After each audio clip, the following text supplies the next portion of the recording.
وما اور کیا جواز ہے، کیا ہے، لنا ہمارے لیے، اللہ یہ کہ نہ توکلا ہم بھروسہ کریں، ہم توکل کریں، اللہ اللہ تعالیٰ پر، وقد ہدانا اور بلا شبہ یقیناً ہدایت دی ہمیں، اس نے دکھائی ہمیں، سبولانا ہمارا راستہ۔ جی یہاں پر رسول فرما رہے ہیں کہ اللہ تبارک و تعالیٰ کی ذات نے ہمیں سیدھا راستہ دکھایا ہے، تو ہم اس پر توکل کیوں نہ کریں۔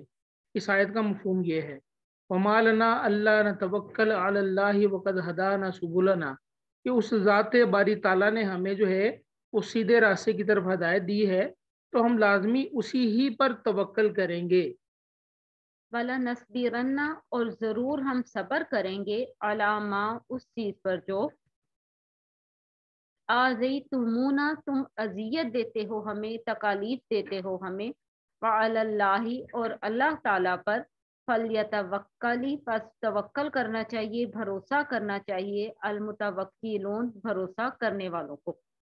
یعنی ظاہر سی بات ہے، جب بندہ جو ہے وہ اللہ کی راہ پر چلے گا تو اس کو جو ہے وہ پریشانیاں تو آئیں گی، جو کفار ہوں گے یا جو مخالف گروپ ہوگا وہ اذیتیں تو پہنچائے گا، تو اس پر وہ کہہ رہے ہیں رسول کہ ہم جو ہے وہ ان اذیتوں پر جو ہے وہ ضرور صبر کریں گے، اور توکل کرنے والوں کو صرف اللہ پر ہی توکل کرنا چاہیے۔ توکل کے متعلق جو ہے وہ کیا جی توکل کے متعلق میں نے بتایا تھا کچھ، کہ توکل کس کو کہتے ہیں؟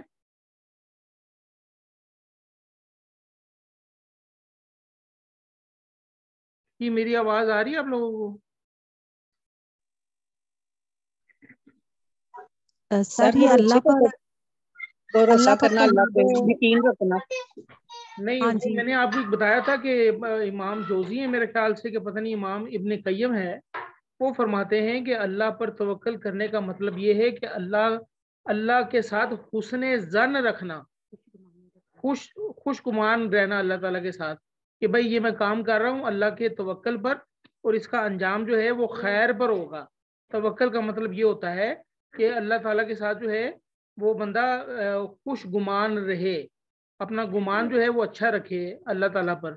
توکل کا مطلب یہ ہے، یہ بہرحال کسی حدیث کے مطابق نہیں ہے، یہ امام جوزی ہیں یا امام ابن قیم ہے، انہوں نے فرمایا، ان کا قول ہے یہ۔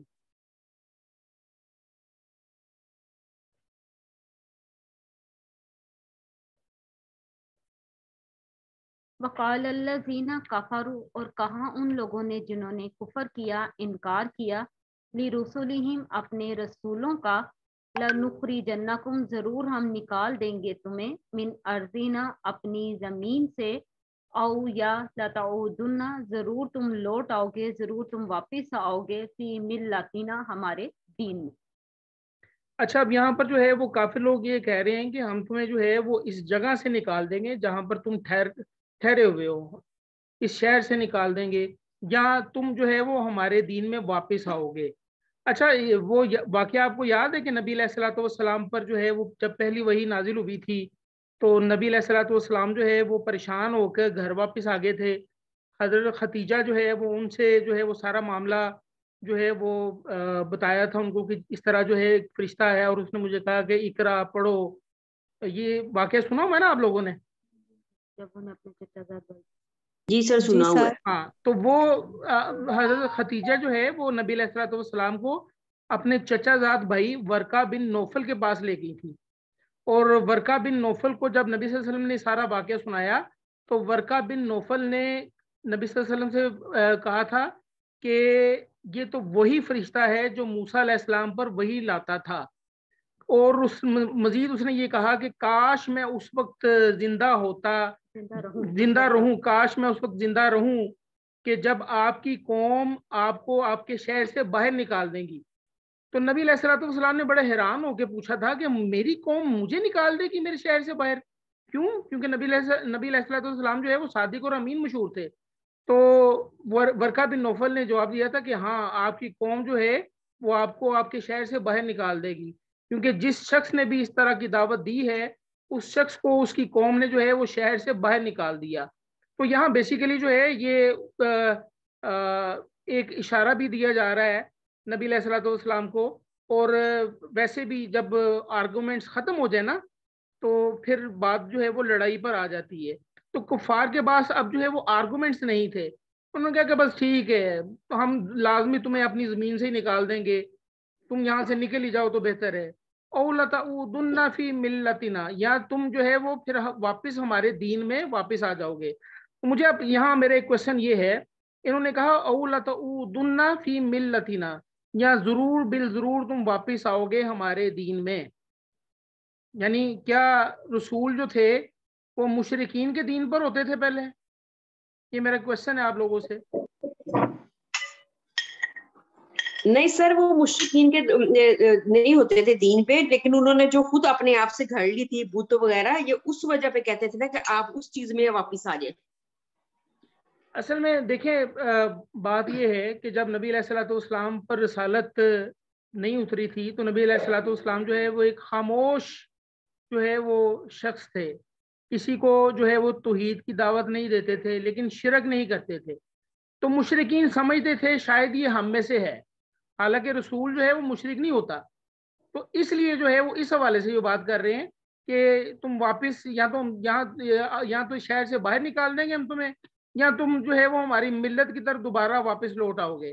حالانکہ وہ رسول پہلے بھی ان کی ملت پر نہیں تھا، وہ تو بس خاموش تماشائی یا خاموش تھے نا رسول پہلے، کیونکہ جب اللہ کی رسالت آنی تھی تب جو ہے وہ نبیوں انبیاء علیہ الصلوۃ والسلام نے دعوت دینی تھی نا. تو یہ پوائنٹ آپ نے کلیئر ہو گیا پوائنٹ یہ. جی سر. وَأَوْحَى، پس وحی کی الیہم ان کی طرف ربہم ان کے رب نے، لَنُخْلِقَنَّ ضرور ہم ہلاک کر دیں گے الظالمین ظالموں کو. جی یہ بیسیکلی جو ہے نا یہ آیات اس وقت جو ہے وہ نازل ہوئی تھی جب نبی علیہ الصلوۃ والسلام کو جو ہے وہ مجبور کیا جا رہا تھا مکہ چھوڑنے پر، یا نبی علیہ الصلوۃ والسلام کی جو ہے وہ قتل کی سازشیں چل رہی تھی.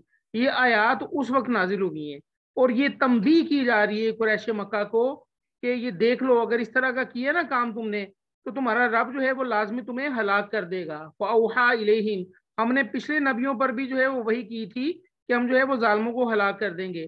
اب اگر تمہارا بھی یہی جو ہے وہ راستہ طریقہ رہا تو تم بھی ہلاک ہو جاؤ گے. وَلَنُسْكِنَنَّكُمْ، اور ضرور ہم آباد کریں گے تمہیں، ضرور ہم ٹھکانہ دیں گے تمہیں، الارض زمین میں، من بعدہم ان کے بعد. یعنی جب وہ ہلاک ہو جائیں گے تو دوبارہ ٹھکانہ جو ہے وہ رسولوں کو اور ان کے پیروکار کو ملے گا. جیسے کہ نبی علیہ الصلوۃ والسلام کو جو ہے وہ مکہ سے نکال دیا گیا، اس کے بعد جو ہے وہ واپس نبی علیہ الصلوۃ والسلام جو ہے فاتح بن کر مکہ میں داخل ہوئے. وَلَنُسْكِنَنَّكُمْ، ہم یقین آباد کریں گے تمہیں، الارض اسی زمین میں، من بعدہم ان کے بعد. ذالکہ یہ، لمن اس شخص کے لیے ہے جو خافا ڈر گیا، خوف زدہ ہو گیا، مقامی میرے سامنے کھڑے ہونے سے، وخافا اور ڈر گیا، وعید میری تنبیہ سے، میری وعید سے. جی وَاسْتَفْتَحُوا، اور انہوں نے فیصلہ مانگا، فتح کی دعا مانگی، وخابا اور نامراد ہوا، کلو ہر جبارن جابر سرکش، عنید اناد رکھنے والا، ضد کرنے والا. اچھا یہاں وَاسْتَفْتَحُوا جو ہے اس کے دو معنی ہیں. ایک مطلب تو یہ جو آپ کو نظر آ رہا ہے وَاسْتَفْتَحُوا کہ رسولوں نے فتح مانگی.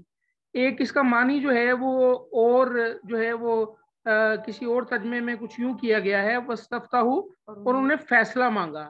پھر وہ کفار کی طرف جو ہے وہ ضمیر جائے گی کہ کفار نے فیصلہ مانگا کہ بس اب ہمارے اور تمہارے درمیان جو ہے فیصلہ ہو جانا چاہیے. تو رسولوں نے بھی جو ہے وہ فتح کی دعا مانگی کہ یا اللہ یہ فیصلہ مانگ رہے ہیں تو ہم فتح کی دعا مانگتے ہیں. تو اللہ تعالیٰ فرما رہے ہیں کہ وہاب کل جبار عنید، اور جو بہت ضد کرنے والا سرکش ہے وہ ناکام ہوا. اب ناکام دنیا میں تو ہوگا ہی، لیکن آگے کیا ہوگا؟ من ورائہ، اس کے پیچھے یا اس کے سامنے، دونوں میننگ ہو سکتے ہیں. اس کے پیچھے جہنم، جہنم ہے، ویسقا، اور وہ پلایا جائے گا، سیراب کیا جائے گا، من ماء، پانی سے، صدید، پیپ والے. یعنی دنیا میں تو اس کو ناکامی ملے گی لیکن آخرت میں جو ہے وہ اس کا ٹھکانہ جہنم ہوگا اور اس کو پیپ والا پانی پلایا جائے گا.